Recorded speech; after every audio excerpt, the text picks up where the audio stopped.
All right. If you survey the political scene in the last couple of years, you would at least say that it has been chaotic, at least, especially so for the American right.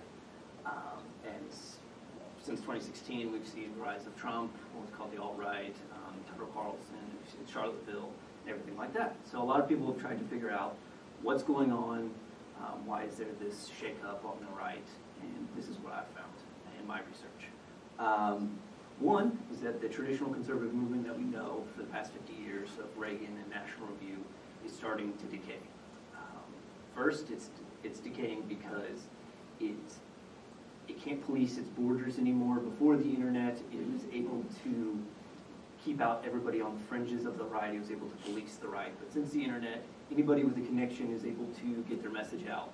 And this has taken away the monopoly of the microphone from National Review.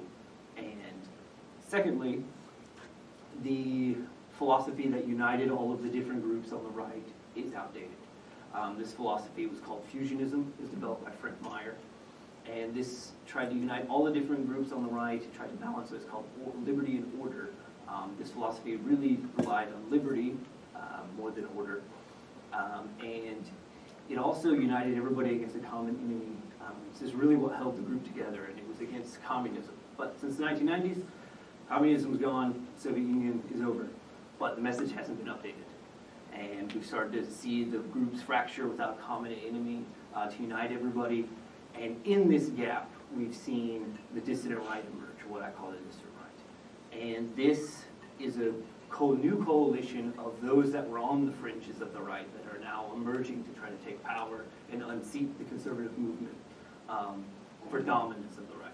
And this is a large coalition of the fringes, like I said, and they have their own form of fusionism. They stress order far more than they do liberty. They have a common enemy. This time it's a domestic enemy. They are opposed to the American left and fiercely opposed to what they call American progressivism.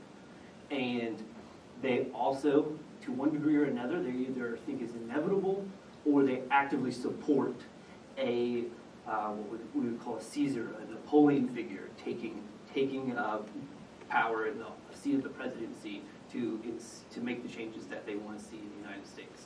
And you can see that in the quote that I have up there. And then this is some evidence of the artwork that they have. You can see George Washington there up on the horse, similar to the Napoleon figure. And this battle is taking place right now. And it's important to, now we know that this battle is taking place, we can kind of gauge to see where the direction the right will head in the next coming decades. Now, we don't know if conservatism will update and challenge this, or if the dissident right will win out.